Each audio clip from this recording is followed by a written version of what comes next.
E hoje a gente vai começar a estudar o livro. Só lembrando, queridos, que a minha intenção é ser rápida. Na verdade, eu queria fazer 4 pregações, mas não dá, tá bom? Porque no capítulo 1 tem muitas lições importantes que devem ser extraídas, né? Então eu vou hoje até o versículo 4, aí na semana que vem eu termino o capítulo 1, porque é basicamente a descrição de um evento, né, de Jonas lá no meio do mar, com os marinheiros tudo desesperados, com medo de morrer. A gente vai pegar algumas lições, mas hoje tem umas lições muito importantes aqui na abertura desse livro que eu queria trazer para vocês. Aí o 2, provavelmente todo, vai ser só a ministração, o 3 só a ministração e o 4 também só a ministração. Se tudo der certo, nós faremos 5, 6 ministrações nesse livro profético de Jonas, tá bom? Jonas 1. A palavra do Senhor veio a Jonas, filho de Amitai, dizendo: levante-se e vá à grande cidade de Nínive e pregue contra ela, porque a sua maldade subiu até a minha presença. Jonas se levantou, mas para fugir da presença do Senhor, para Tarsis. Desceu a Jope e encontrou um navio que ia para Tarsis. Pagou a passagem e embarcou no navio para ir com eles para Tarsis, para longe da presença do Senhor. Mas o Senhor lançou sobre o mar um vento forte e levantou-se uma tempestade tão violenta que parecia que o navio estava a ponto de se despedaçar. Até aqui, queridos. Vamos orar mais uma vez? Pai, no nome do Senhor Jesus, nós oramos agora, Senhor, pedindo por entendimento, pedindo por ajuda.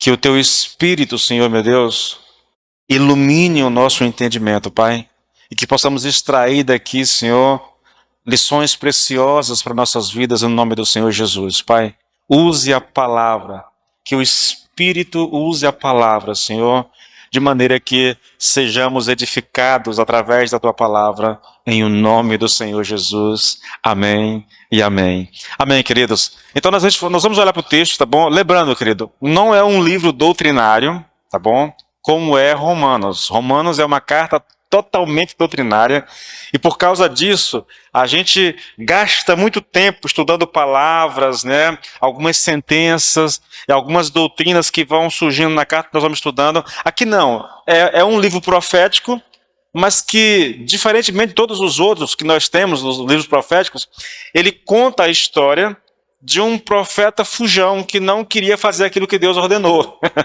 Todo livro é disso. A única coisa, a mensagem profética que nós temos aqui é Deus dizendo para Jonas: Jonas, vai a Nínive e prega lá, né? E ele não quer fazer isso. O resto é só a experiência de Jonas, de como Deus usa, né, o seu poder, a sua soberania para levar Jonas a fazer aquilo que Deus quer que ele faça. Então a gente vai tirar aqui algumas lições, irmão. Até a abordagem é um pouco diferente, tá bom?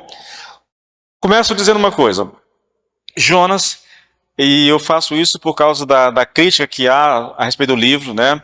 De um tempo para cá, levantaram aqui uns estudiosos da Bíblia e começaram a dizer que esse livro não é um livro histórico, é um livro, ele está mais para uma lenda, mais para algum tipo de parábola, mas não é um livro histórico, né? Esses estudiosos dão ao livro uma data muito posterior à data que realmente foi escrito o livro, e aí eles usam alguns argumentos assim para... Na verdade, a ideia deles é a seguinte, querido. São estudiosos liberais que não creem em milagres, e porque não creem em milagres, eles têm dificuldade de aceitar o livro como ele é. E o livro é cheio de milagres, do começo ao fim. Todo o livro é uma manifestação do sobrenatural de Deus. Então, eles taxam o livro como alguma coisa, como lenda, como parábola, mas não querem acreditar. Mas olha só, Jonas, ele era filho de um homem chamado Amitai, e pertencia ao reino do norte. Quem já leu sabe, né? Quando a nação de Israel se dividiu, ficou o reino do sul com Jerusalém, e o reino do norte, as 10 tribos lá, com Samaria como capital. Ele pertencia a essas 10 tribos do reino do norte, né? E morava numa cidade chamada Gat-Efer. Eu vou te mostrar o texto, só por causa dessa discussão. Em 2 Reis 14, 25, nós temos é o único lugar da Bíblia, fora o livro de Jonas, que cita o profeta, né? Lá diz assim, olha, restabeleceu ele os limites de Israel, está falando aqui de Jeroboão II, desde a entrada de Amate até ao mar da planície, segundo a palavra do Senhor, Deus de Israel, a qual falara por intermédio de seu servo Jonas, filho de Amitai, o profeta, o qual era de Gate-Afé. Então, isso aqui para mim é muito importante, irmãos. Para mim isso aqui é o suficiente para desconstruir qualquer falsa ideia a respeito do livro, entendeu? De que é uma lenda ou uma parábola. Há um registro histórico desse homem, entendeu? No reinado de Jeroboão II, com uma profecia. E aqui nós temos agora a história dele, entendeu? A história de Jonas. Feito isso, vamos ler os versículos 1 e 2. É só um registro mesmo, tá bom? Vamos ler os versículos 1 e 2 e começar. Aqui eu vou lendo e tirando algumas lições que eu acho que sejam úteis para nós hoje, tá bom, queridos? Vamos lá. A palavra do Senhor veio a Jonas, filho de Amitai, dizendo: levante-se e vá à grande cidade de Nínive e pregue contra ela, porque a sua maldade subiu até a minha presença. Irmãos, primeiro, nós temos aqui uma ordem direta que Deus deu ao profeta, entendeu? Como eu disse na semana passada, é o único profeta que recebe de Deus uma ordem específica para sair da sua nação e ir até uma nação, dizem os estudiosos, eu li isso aí no comentário de Nicodemos, de Hernando Dias Lopes, pessoal todo, que o percurso de onde Jonas estava até a cidade de Nínive era de mais ou menos 800 quilômetros, irmãos. Imagine andar isso, entendeu? Na verdade, ele provavelmente ia de barco, né?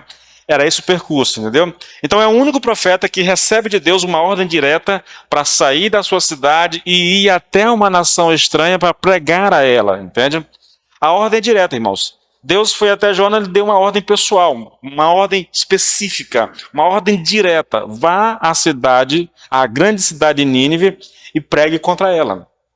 Isso é muito claro, isso é muito específico. Eu vou acentuar isso mais lendo aqui numa versão, a Nova Bíblia, na linguagem de hoje. Na verdade não, é a NBV, é a Nova Bíblia Viva. Olha como isso é mais específico ainda, olha.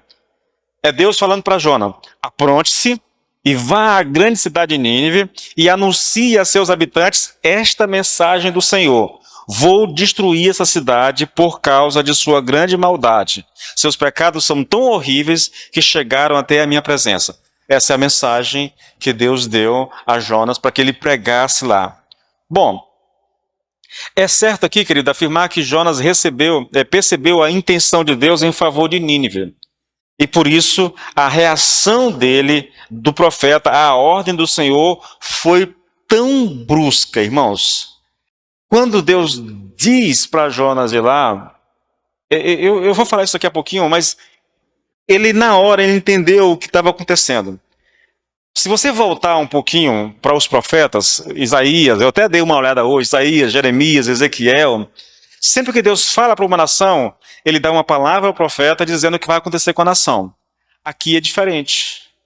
O Senhor não mandou ele escrever o que vai acontecer. Ele disse, não, vai lá e pregue lá. Quando o profeta percebeu o que estava acontecendo, querido, por isso a reação dele, eu vou falar bastante sobre isso hoje, né? Por isso a reação dele de desobedecer mesmo, radicalmente, na cara, a ordem de Deus, entendeu? Porque ele percebeu, querido, que se ele fosse e o povo desse ouvido à mensagem e se arrependesse, Deus perdoaria aquele povo. Essa dedução, querido, é muito simples de ser feita, tá bom? Basta você olhar, irmãos, olha, levante-se e vá à grande cidade, a grande cidade de Nínive, e pregue contra ela, porque a sua maldade subiu até a minha presença. Jonas levantou, mas, olha só a adversativa, mas para fugir do Senhor. Você entende? Ele recebe uma ordem e ele nem pensa, irmãos. Deus disse, vá para o norte, e ele se aprontou e foi para o sul. Imediatamente, ele não pensou. Por quê? Porque, eu vou até falar sobre isso daqui a pouco, né? Como profeta, ele estava prevendo o que ia acontecer, e que de fato aconteceu, irmãos. Observe comigo, querido, a construção do texto. Ela é muito importante, irmãos. Deus disse a Jonas: levante-se e vá à grande Nínive, a grande cidade de Nínive, e pregue contra ela. Agora observe o que o profeta fez. Jonas levantou, mas para fugir. Percebe? O texto está construindo. Deus disse: faça isso, e o profeta imediatamente toma um rumo diferente, na verdade. A mensagem aqui, querido, isso é bem interessante, porque a mensagem é explícita demais para ser ignorada por nós. O profeta está dizendo aqui, querido, ele está dizendo aqui que não vai obedecer a Deus. A mensagem é bem simples: eu não vou te obedecer. Eu sei o que o Senhor quer, eu sei o que o Senhor está me mandando, mas eu não vou fazer. Né? Ele simplesmente vira as costas para Deus, para a palavra de Deus, e segue a sua própria direção. Olha, querido, o que Jonas está dizendo aqui, o que fica nas entrelinhas, é mais ou menos isso, irmãos. E essa é a primeira lição que nós vamos tirar para nós. É como se ele estivesse dizendo para Deus: Senhor, me perdoe, mas o Senhor está equivocado e eu não posso te obedecer agora. Né? Vou fazer aquilo que eu acho mais certo a ser feito nesse momento. É essa a mensagem que é passada a qualquer um que lê o texto, irmãos. Deus disse: vá para a cidade de Nínive, pregue a cidade. E ele vira as costas e vai para outro lugar. Ele está dizendo: Senhor se equivocou e eu não posso te obedecer dessa maneira. Não dá para fazer o que o Senhor está pedindo. Como ele escolheu a sua própria direção, ele está dizendo: eu sei o que deve ser feito nesse momento. Irmãos, é triste aqui, querido, e aqui é uma lição que é negativa para nós, porque é fácil constatar, querido, que a semelhança entre o profeta e nós é muito grande, entendeu? Muito grande.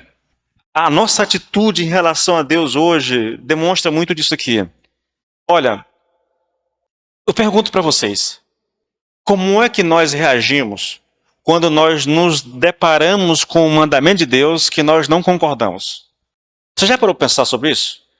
Deus diz: ide por todo mundo e pregai o evangelho a toda criatura. Quando nós recebemos a ordem do Senhor para fazer, irmãos, e nós não fazemos, o que é que nós estamos dizendo? Uma mensagem está sendo transmitida, irmãos. Você me desculpe, mas não tem como a gente não levar isso adiante, entendeu? Uma mensagem está sendo transmitida. Muitos cristãos agem assim hoje. Eles, ou por desobediência pura e simples, ou por achar que eles sabem o que deve ser feito melhor do que o próprio Deus, entendeu?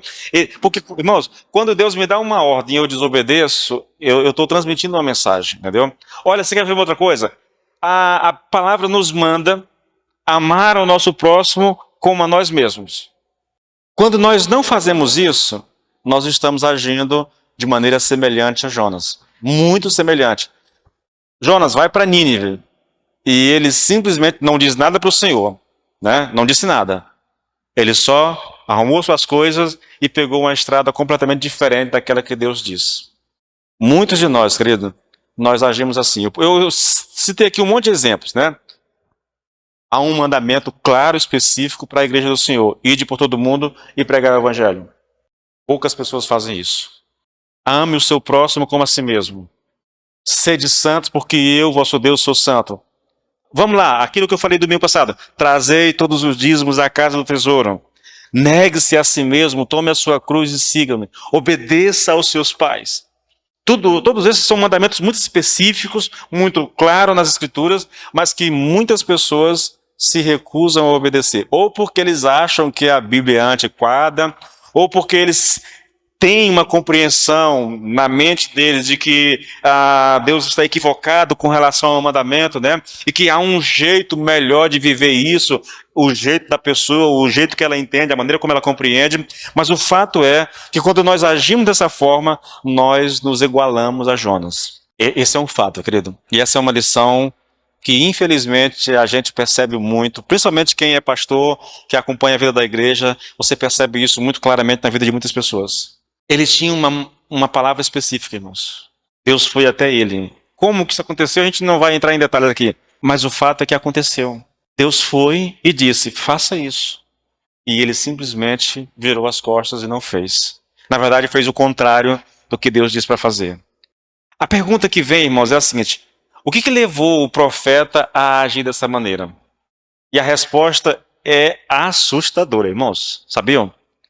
Porque a resposta para essa pergunta é: o que levou o profeta a agir dessa forma foi a bondade, foi a compaixão e a misericórdia de Deus. Foi por isso que ele desobedeceu a Deus, por causa da bondade, da compaixão e da misericórdia de Deus. Deixa eu te provar isso, irmãos. Jonas capítulo 4, versículo 1. Olha o texto. Aqui ele foi para Jope, ele embarcou para Tarsis, a tempestade o alcançou no meio do mar, os marinheiros jogaram ele no mar, o peixe veio e engoliu ele, ele foi jogado lá nas praias de Nínive, entrou na cidade, pregou o evangelho e as pessoas se converteram. E agora está aqui Jonas, olha só, Jonas 4:1. Mas Jonas ficou muito aborrecido e com raiva.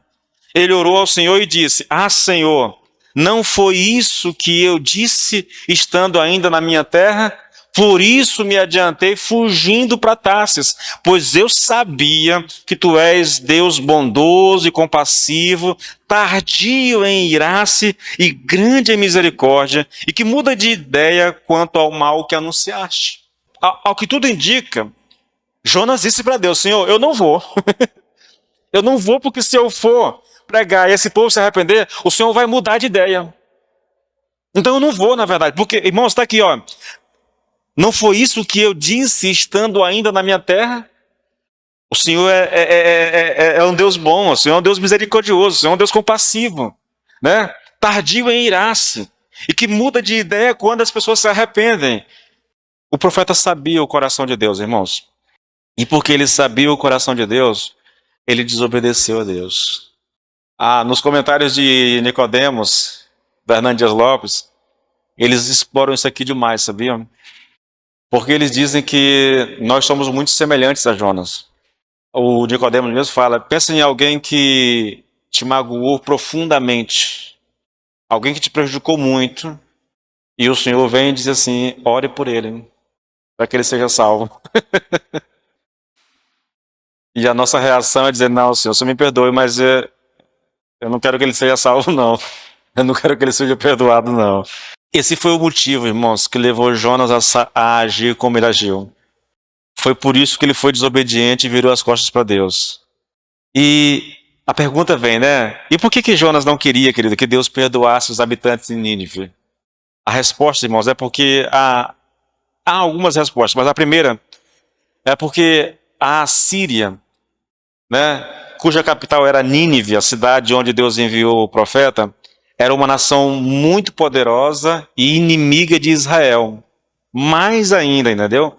Como profeta, Jonas provavelmente sabia que seria esta nação que iria destruir o seu próprio povo, o que de fato aconteceu. Foi o povo que Deus usou para aniquilar a nação, as 10 tribos do norte, irmãos. Se vocês já leram, vocês sabem disso, né? Irmãos, era uma nação extremamente maligna, cruel, entendeu? A nação, os assírios. E aqueles que eles não mataram, eles fizeram cativos, prisioneiros. Então Jonas, como profeta, provavelmente sabia do que ia acontecer e ele não queria de forma... Na verdade, o desejo de Jonas era que Deus castigasse mesmo aquele povo, que Deus destruísse aquele povo. Mas não era a vontade de Deus, irmãos. Não era a vontade de Deus. Outro motivo que levou Jonas a agir como agiu, querido, era exatamente essa questão da crueldade do povo, dos assírios. Na verdade, eu já tinha ouvido isso uma vez, e eu li agora novamente no comentário do Nicodemos, que eles não tinham costume de deixar sobreviventes, entendeu? Eles eram muito cruéis, irmãos. Era um povo extremamente cruel, na verdade. E além da crueldade deles, eles eram um povo extremamente idólatra e imoral, na verdade. Então o senso de justiça do profeta não estava disposto a permitir que esse povo escapasse do juízo de Deus. Entende? Esse é um motivo muito forte, irmãos. A preocupação, sim, né? O Caio Fábio diz, e quem conhece Caio Fábio, acho que vocês não conhecem aqui, Caio Fábio foi um homem que durante uma época na vida, ele chegou a ser conselheiro de presidente da República aqui no Brasil, né? Era a maior autoridade do cristianismo. Aí ele caiu, na verdade, adulterou, né? E hoje vive um negócio muito estranho. Se alguém conhece, né? Eu nem aconselho você a ouvir Caio Fábio. Mas esse livro aqui, a respeito de Jonas, ele escreveu em 1990, quando ele estava no auge da vida dele, né? Ele chega a dizer, querido, que o Jonas era um profeta movido por ideologia. Eu acho um pouco estranho o enunciado, né? A forma como ele coloca, mas não cabe aqui discutir. O fato é, querido, que Jonas, como profeta, provavelmente sabia do que ia acontecer com os judeus, né? E também havia esse senso de justiça muito forte nele, né? Como é que pode uma nação tão cruel como essa de repente se arrepende e aí o Senhor vai agir com eles de maneira misericordiosa, como de fato agiu, entendeu? E aqui eu tenho uma outra semelhança, irmãos, e muito grande, entre o profeta Jonas e nós, tá bom? É acreditar que o nosso senso de justiça é melhor que o de Deus. Sabiam disso? Tá até pra imaginar, né? Ah, pastor, não tá exagerando, não? Eu acho que não, irmãos. Por exemplo, o que você faria, querido? O que você faz quando Deus diz para orar pelos teus inimigos? Imagine uma pessoa que tentou, ou tenta, ou já te prejudicou muitas vezes, entendeu? Te passando a perna, te traindo, fazendo isso, aquilo, e de repente o Senhor vem e diz, ora por ela, abençoe ela. A reação imediata nossa, querido, não, Senhor, não dá não. Por que nós agimos assim, irmãos? Por causa do nosso senso de justiça. Ela não merece isso. Ou, né, quando Deus diz para a gente perdoar alguém que nos feriu profundamente. Outra área muito delicada nossa, né? Porque o nosso senso de justiça vai dizer assim, Senhor, mas ele merece sofrer.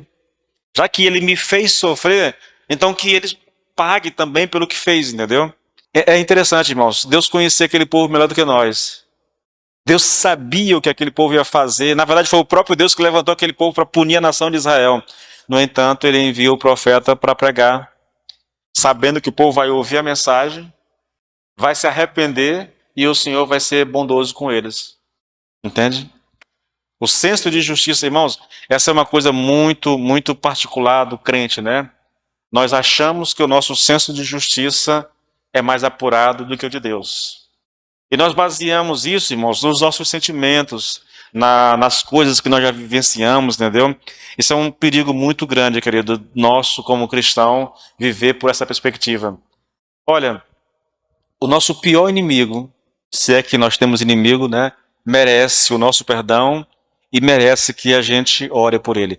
Quando Jesus Cristo fala sobre isso, ele diz assim, olha, abençoar quem te abençoa, amar quem te ama, estou exagerando um pouco aqui, né? Orar por quem ora por você é muito fácil. Qualquer pessoa religiosa faz isso. O que caracteriza um cristão é você ir além disso, né? Abençoe o teu inimigo, ore por ele, entende? Se puder, ajude. Aí nós estamos vivendo numa dimensão bem espiritual, querido, que agrada ao Senhor. Então, cuidado com o nosso senso de justiça, irmãos, tá bom? Porque Jonas aqui, uma das coisas, movido por esse senso de justiça, ele foge da presença do Senhor, entende?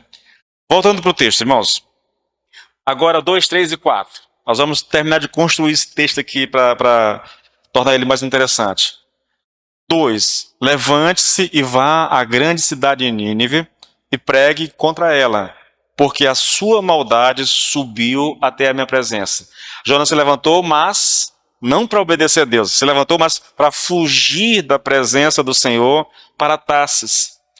Desceu a Jope e encontrou um navio que ia para Tarsis. Pagou a passagem e embarcou no navio para ir com eles para Tarsis. Só observe que a repetição é constante aqui, né? Tarsis, Tarsis, Tarsis. Dizem os estudiosos, querido, que essa cidade ficava no sul da Espanha e que o percurso de onde Jonas estava para lá, aí varia muito. Uns dizem 4.000 quilômetros, outros dizem 3.500 quilômetros. Não há uma coisa específica lá, não há um pensamento unânime com relação à distância. Mas era literalmente o fim do mundo para aquela época, entendeu? O Stuart Olliott, eu não sei pronunciar o nome do cara, ele disse que era uma viagem que durava quase um ano, a viagem para Tarsis. Jonas queria ir para bem distante do Senhor, irmãos. Ele estava disposto realmente. Na verdade, alguém chegou a dizer que Jonas estava abrindo mão do ministério profético para não fazer aquilo que Deus mandou ele fazer, por causa daquilo que nós já colocamos aqui. Por causa da crueldade daquela nação e porque aquela nação seria a nação que iria destruir a sua própria nação. Então ele vai para bem longe, ele abre mão do ministério para poder fugir de Deus e não fazer aquilo que Deus estava ordenando ele fazer. Irmãos, é bom que a gente tenha isso em mente, tá bom? Ele não queria, querido. Ele estava disposto a qualquer coisa, para não fazer aquilo que Deus estava mandando fazer. Bom, novamente aqui, eu chamo você para observar mais uma vez a construção do texto, irmãos. Primeiro, eu já disse, né? Deus disse para Jonas, olha, levante-se e vá à grande cidade de Nínive e pregue contra ela. O que ele fez? Ele se levantou, é verdade. Só que ele não se levantou para ir a Nínive, ele se levantou para fugir da presença do Senhor. E o que Deus fez?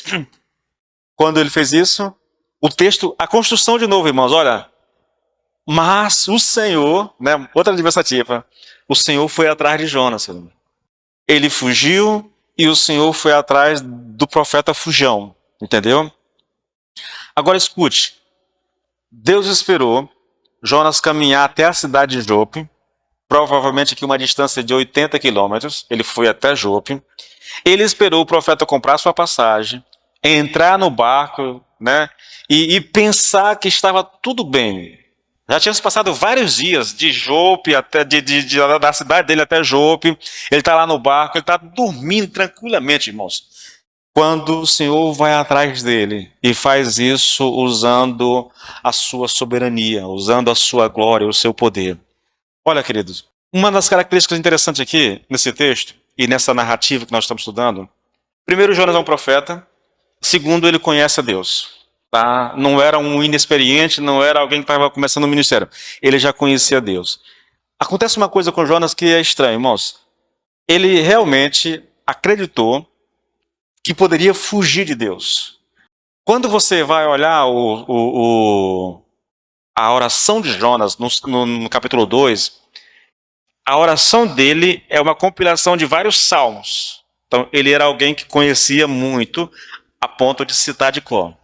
Jonas conhecia o Salmo 139, irmãos. Vocês conhecem, né? Para onde me ausentarei do teu espírito? Para onde fugirei da tua face? Se subo aos céus, lá estás. Se faço a minha cama no mais profundo do abismo, lá estás. Se tomo as asas da alvorada e me detenho nos confins da terra, ainda ali a tua mão me guiará e a tua destra me susterá. Se eu digo, as trevas com certeza me encobrirão e a luz ao meu redor se fará noite, até as próprias trevas não te serão escuras. Ele conhecia, ele sabia que não daria para se esconder de Deus, irmãos. Não dá, irmãos. E essa é uma característica interessante, porque isso envolve, querido, veja esse profeta, ele se coloca numa situação tão delicada, ao fazer o que ele fez, entendeu? Ele entra numa atitude de confronto com Deus, se recusando a obedecer a Deus, dando as costas para Deus, e a ponto, querido, de ficar cego, entendeu? Para o pecado mesmo, para o que ele está fazendo. Porque ele achou realmente que poderia fugir de Deus, que ele poderia simplesmente virar as costas para Deus e que Deus ia permitir que ficasse tudo bem. Olha, querido, novamente, aqui a gente tem uma situação bem curiosa a respeito de todo cristão. Veja, e eu creio que essa realmente é uma situação que a gente deve pensar, irmãos. A intenção do profeta é fugir de Deus. Quando ele vira as costas e ele planeja ir para Tarsis, ele quer realmente fugir de Deus, ele quer se esconder de Deus, entendeu? Eu não creio que Jonas fosse limitado no seu pensamento, querido, a um tipo de pensamento tribal, entendeu? Porque muitos daqueles povos, se você lê as escrituras, vocês vão perceber isso muito claramente no Velho Testamento. Muitos daqueles povos do Velho Testamento, eles tinham um pensamento tribal, de um Deus tribal, que o Deus só tinha poder dentro da nação onde ele era Deus, entendeu? Eu não creio que Jonas pensasse dessa forma, a ponto de pensar assim, ó, já que eu vou para Tarsis, o Senhor não pode me alcançar lá em Tarsis. Isso é quase que inimaginável, irmãos. Mas aqui, querido, aqui traz uma situação curiosa que a Bíblia retrata muito claramente. Toda vez que um cristão está em pecado ou fazendo alguma coisa errada, ele procura fugir de Deus, se esconder de Deus. Vocês sabiam disso? Olha o retrato, irmãos. Gênesis 3, 8. Ao ouvirem a voz do Senhor Deus, que andava no jardim quando soprava o vento suave da tarde, o homem e a mulher se esconderam da presença do Senhor Deus entre as árvores do jardim. Vocês conhecem a história, né? Deus todos os dias estava no jardim com Adão e Eva, né? Todos os dias, na viração do dia, o Senhor vinha para estar com eles ali, até que um dia a Eva vai lá e come do fruto que não poderia comer, depois dá para o marido. Então, quando eles descobrem que estão nus, quando eles ouvem a voz de Deus, a primeira reação dele qual é? Se esconder. Queridos, essa é a atitude nossa quando nós estamos em pecado. E não importa o pecado, irmãos, essa é a nossa atitude. Quando a pessoa está em pecado, ela procura, ela tenta se esconder de Deus. E a primeira característica disso é a ausência no culto. Olha um outro texto interessante, João 3,20. Todo aquele que pratica o mal detesta a luz e não se aproxima da luz para que as suas obras não sejam reprovadas. Quando nós pecamos, nós nos afastamos da luz, nós nos afastamos de Deus por causa das nossas obras. Irmãos, isso olha, são mais de 25 anos servindo ao Senhor, irmãos. E eu vi isso acontecer um monte de vezes, querido, um monte de vezes. Só uma história. Eu lembro de um casal, faz muito tempo, lá na igreja que eu congregava, a primeira igreja que eu congreguei em Imperatriz, né, onde o Senhor me alcançou, na verdade. Está lá o casal, né? Eu era o líder de jovem, acompanhando eles, e fui percebendo, né? Eles começaram a se aproximar, começaram a namorar, aquela coisa toda, né? Adilson, a gente está namorando, e eu até gostava da ideia, né? Eu quase que dei uma forcinha para o casal, para que eles realmente namorassem. Tá, começou o namoro, quando passou assim um pouco tempo, irmãos, eu comecei a sentir a falta deles no culto. Aí eu digo, meu Deus, era o pastor Jair. Pastor, tem alguma coisa de errado, pastor. Ele disse, vai atrás. Você vira? Aí eu fui um dia visitar a menina. Casa toda murada, né? Com portão que fecha tudo. Mas na hora que ela foi me atender, que ela abriu a janelinha, que eu olhei, irmãos, não deu tempo o cara se esconder. O namorado estava lá dentro da casa da menina. E eu digo, agora pronto. Graças a Deus, eles casaram depois, formaram família, né? Eu acho que estão juntos até hoje. Mas é incrível, irmãos. A primeira reação nossa ao pecado é a gente se esconder de Deus. Essa história, querida, ela nos revela que o pecado sempre tem as suas consequências, mesmo que o nosso Deus seja um Deus misericordioso, compassivo e perdoador, entendeu? Veja, fugiu de Deus, foi para Jope, comprou uma passagem, entrou no barco, mas olha o que diz o texto 4, querido. Mas o Senhor lançou sobre o mar um forte vento e levantou-se uma tempestade tão violenta que parecia que o navio estava pronto a se despedaçar.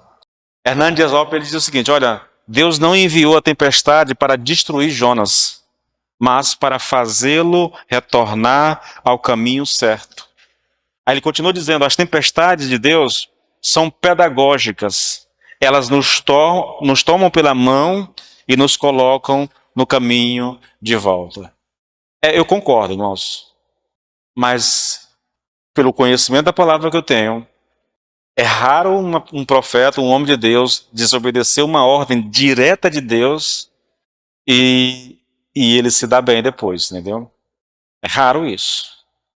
Lembra de Moisés? Homem de Deus, 40 anos carregando nas costas um povo desobediente, rebelde, murmurador. Em 40 anos, irmãos, na única vez em que ele desobedeceu uma ordem direta de Deus, ele pagou um preço muito alto por isso. Muito alto. Mas o fato é, querido, que Deus é um Deus bom, é um Deus generoso, é um Deus que não tem prazer em castigar os seus filhos, mas faz quando necessário. Isso me leva, querido, a pensar em Hebreus 12, versículos 6, 7 e 8. Pois o Senhor corrige quem ama e açoita todo aquele que aceita como filho. Permitam que Deus eduque vocês, pois Ele está fazendo o que qualquer pai amoroso faz com seus filhos. Pois quem já ouviu falar de um filho que nunca foi corrigido pelo seu pai? Se Deus não os castiga quando é preciso, como outros pais castigam seus filhos, então isso significa que, na verdade, vocês não são filhos legítimos, mas sim ilegítimos. Sabe o que o texto está dizendo? Se Deus tivesse deixado Jonas seguir o seu caminho, então isso manifesta, ou ficaria claro para nós, que ele não era filho. Assusta isso, não assusta? Irmãos, a pior coisa do pecado, querido, é ele não trazer consequências sobre nossa vida. Porque quando nós pecamos e as coisas, e fica tudo como sempre esteve, não há nenhuma consequência, isso é um péssimo sinal, querido, na nossa vida. Por quê? Porque Deus sempre eu não gosto da palavra castigar, irmãos, eu gosto da palavra disciplina, porque eu acho que ela é mais pedagógica do que o castigo soa muito pejorativo, entendeu? A palavra disciplina, ela clareia melhor o que Deus faz conosco, entendeu? É nos trazer de volta para o caminho certo. Veja, querido, temos aqui um homem que recebeu uma ordem de Deus muito clara, muito específica, pessoal. Deus foi a Jonas e deu a ele uma ordem: vá à cidade de Nínive e pregue contra ela. O pecado dela está tão grande, o negócio dela está tão terrível, que se não mudarem, eu vou destruí-los. E Jonas, ao ouvir isso, não quis obedecer. Não quis atender à voz de Deus, não quis atender o comando de Deus. E ele foge do Senhor, irmãos. Ele foge do Senhor. E ao fugir do Senhor, ele se coloca numa situação muito delicada, irmãos. O que esse homem vai passar, irmãos, não está no gibi, entendeu? Porque ele está aqui no barco, a semana que vem não falar sobre isso. A tempestade vem, os marinheiros se desesperam com aquilo. Pense, marinheiros experimentados no mar, entendeu? Mas eles sabem que aquilo é diferente, aquela tempestade é diferente das outras. Aí eles começam a clamar aos seus deuses. Depois eles pegam tudo que tem no barco e jogam fora para o barco ficar mais leve, né? Para não afundar tão facilmente. Até que o capitão, por alguma razão, vai lá embaixo e encontra Jonas dormindo, entendeu? O cara está lá dormindo, no meio da tempestade, irmãos. O resultado disso, querido, é que ele vai ser lançado no mar. Ele sabe que a tempestade é por causa dele. Ele sabe que é Deus que está no encalço dele, literalmente, irmãos, literalmente. Assusta isso, querido. Eu te ri, mas assusta isso. Deus estava no encalço desse profeta, querido. Eu vou falar disso mais semana que vem, querido, mas isso revela uma coisa interessante, irmãos. A gente ouve falar muito de livre-arbítrio, né? Ah, Deus me deu livre-arbítrio. Irmãos, se você pensa dessa forma, querido, eu tenho uma notícia muito triste para te dar, viu? Não existe livre-arbítrio, irmãos. Não. Se existisse livre-arbítrio, Deus não teria ido atrás de Jonas. Ah, Senhor, essa é a minha escolha, eu não quero ir. Tá, Jonas, eu te dei livre-arbítrio, então fica à vontade, faz o que tu quer fazer. Não existe isso, irmãos. Você quer uma prova de que não existe livre-arbítrio? Tá aqui, irmãos. O Senhor corrige a quem ama.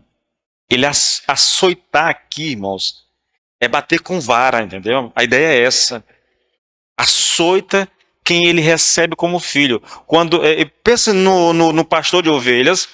Ele carregava um cajado, e o cajado lá na ponta, ele tinha uma curvatura. O cajado é grande, aquilo servia para pegar a ovelha pelo pescoço e puxar, mas servia também para o pastor descer o cajado na cabeça da ovelha, entendeu? O pastor que ama, que se preocupa, ele faz isso. O pai que ama e se preocupa, faz isso, querido. Então, Deus também vai fazer conosco. Entenda, irmãos, entenda. Não há, olha...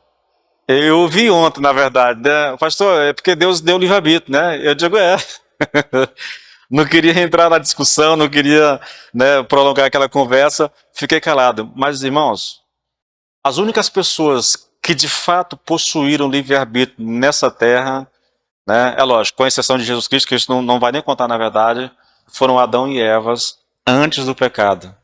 Depois disso, irmãos, não tem livre-arbítrio. Por quê? Romanos diz: Ou você é escravo do pecado, ou você é escravo de Cristo. Nós vamos trabalhar isso agora em Romanos 6, né, quando voltar. Lutero diz uma coisa que eu não consigo me acostumar. Que o homem é uma besta, que ou ela é montada pelo diabo, ou montada por Deus. O que ele está dizendo? Que o homem não tem vontade própria. Não tem, irmãos. Cadê o livre-arbítrio de Jonas? O Mussolini fala muito sobre isso aqui, né, na pregação dele. Não tem livre-arbítrio, irmãos. Eu te dei uma ordem e você vai cumpri-la, quer queira, quer não. É isso que nós temos aqui, irmãos. A tempestade o alcançou no meio do mar. Os marinheiros, por orientação do próprio Jonas, o jogam no mar. Deus envia um peixe que o engole. E ele estava distante de Nínive, irmão, porque ele fica 3 dias e 3 noites no ventre do peixe. Quando o peixe vai vomitar, ele está lá em Nínive. Estava longe, entendeu? E ali, no ventre, ele se arrepende e ele decide. E veja, ele não foi gostando, irmãos. Irmão, deixa eu provar para você.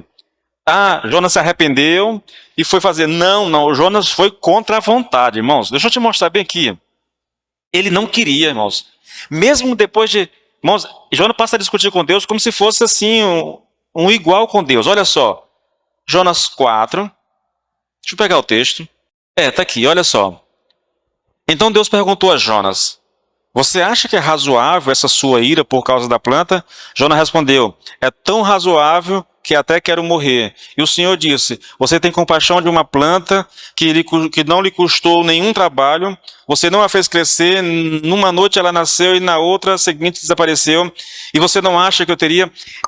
Tem aqui uma discussão, irmãos, entre Deus e Jonas. Ele não está satisfeito. Ele está chateado com Deus. Tipo assim, eu fui, eu preguei, mas eu não estou satisfeito com isso. É impressionante, irmãos. Olha, vou aqui citar aqui os pregadores conhecidos, né? Jonas foi o pregador mais bem sucedido da história bíblica, porque numa pregação com 5 palavras, 120 mil pessoas se converteram. Mas a despeito do êxito ministerial, ele está indignado, irmãos. Ele está chateado mesmo, entendeu?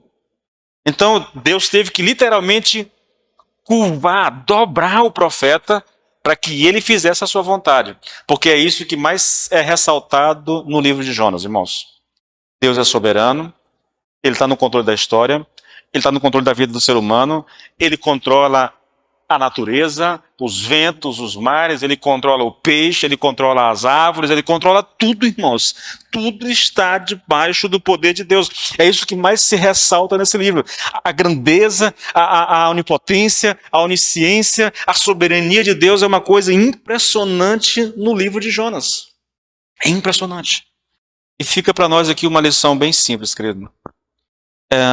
Pergunta é, né? Deus ainda age assim? Eu não sei, querido, se da mesma forma, entendeu? Eu penso que muitas das coisas que estão registradas servem para nossa orientação. Por exemplo, vou dar um exemplo aqui. Quando Josué entrou em Jericó e um homem dentre o exército pegou algumas coisas para si, a nação de Israel, na próxima batalha contra uma cidade insignificante, foi derrotada. Por quê? Por causa daquele um homem de Acã. Deus disse: Israel pecou e vocês não vão vencer se vocês não tirarem esse mal do meio de vocês. Eu pergunto para vocês, ainda é assim? Eu não tenho tanta certeza, querido. Tem um outro exemplo que eu estou falando? Quando a igreja quando a igreja nasce, em Atos 5, no começo da sua história da igreja, um casal pega um terreno que vende, eles vendem por um valor, combinam entre eles de tirar uma quantia para si, e depois levar o restante aos apóstolos e dizer: olha, nós vendemos o nosso terreno e nós estamos ofertando dinheiro para socorrer quem precisa. Sabe o que aconteceu, não sabem? Ananias foi morto por causa disso. Pedro chegou a dizer para ele assim: Ananias, o terreno era teu. Mesmo vendido o terreno, o dinheiro era teu. Tu poderia muito bem ter dito assim: Pedro, eu vendi um terreno aqui por 50 mil reais, 100 mil reais, mas eu precisava de 30 mil reais, está aqui o restante. Irmãos, ia ser muito bem aceito, mas eles querem enganar Deus. Porque mentiram, o que aconteceu? Ele morreu, e depois a esposa veio confirmando a mesma história dele e morreu também. Imagine se Deus ainda fizesse isso. Irmão, se Deus matasse os mentirosos, quem é que estaria aqui hoje para ouvir a palavra? Entende? Eu não creio que Deus faça da mesma forma, que haja da mesma forma. Mas também não posso dizer que Deus mudou, irmãos. Deus não muda. Há uma instrução para nós, há um preço a ser pago, talvez não da mesma forma, entendeu? Não com a mesma ênfase, mas há uma lição a ser transmitida para nós, querido. E a lição aqui para nós, irmãos, é simples. Faça aquilo que você sabe que Deus quer que você faça. É muito simples. O que Deus quer de você? Leia a Bíblia, querido. Pegue, não vou dizer todos os mandamentos, porque ninguém dá conta de obedecer todos os mandamentos, irmão. Não dá. Mas existe uma série de mandamentos, irmãos, que são chaves na vida cristã. Nós sabemos quais são e nós precisamos obedecê-los, querido. Nos esforçar para fazer aquilo que a gente sabe que Deus quer de nós. Ele está exigindo isso de nós, irmãos. E nós precisamos, mesmo com lutas, mesmo com dificuldade, tentar corresponder àquilo que Deus quer de nós. Essa é a lição mais prática que eu tiro daquilo que nós estamos ministrando aqui hoje. Faça aquilo que você sabe que Deus quer que você faça. Não protele, não empurre com a barriga, não vire as costas para Deus, não dê desculpas, simplesmente faça, irmãos. Me permita citar aqui algum desses mandamentos, querido, rapidinho, por favor, para encerrar. Vou até encerrar um pouquinho mais cedo. O Senhor nos disse, irmãos, ide por todo mundo e pregai o evangelho a toda criatura. Esse é um mandamento de Deus para nós, igreja. Se você é a igreja do Senhor, você é chamado a pregar o evangelho. Pastor, eu não sei. Pastor, não importa, irmãos. Não importa. Está aqui o mandamento que Deus nos deu. Segundo, querido, ame o seu próximo como a si mesmo. Ame a Deus acima de todas as coisas. Sede santo, porque eu sou santo. Negue-se a si mesmo, tome a sua cruz e siga-me. E aí há uma série, ore, leia a Bíblia. Irmãos, há uma série de mandamentos que são para nós, querido. Nós não podemos nos esquivar disso. Nós não podemos fazer como Jonas, virar as costas para Deus e dizer assim, não vou fazer, não vou obedecer. Entende? Nós somos desafiados a fazer aquilo que Deus quer que nós façamos, querido. Eu sei que Deus quer isso de mim. Eu tenho consciência disso. Eu já li, eu já fui ministrado e eu sei que preciso fazer. Então, querido, faça. Não protele. Não dê desculpa. Não fique tentando achar uma desculpa para não fazer. Simplesmente obedeça, irmãos. Porque se a gente não faz, querido, bem provável que Deus venha ao nosso encalço, entendeu? E fazer com que a gente volte para o caminho que nós nem deveríamos ter saído. Porque foi isso que ele fez. Jonas tentou fugir. Pegou um caminho diferente. Mas o Senhor foi atrás dele e o trouxe de volta para o caminho que ele tinha estabelecido. E ele teve que fazer, mesmo sem querer, mesmo contra a vontade, ele teve que fazer. Você coloca de pé, por favor, em nome de Jesus.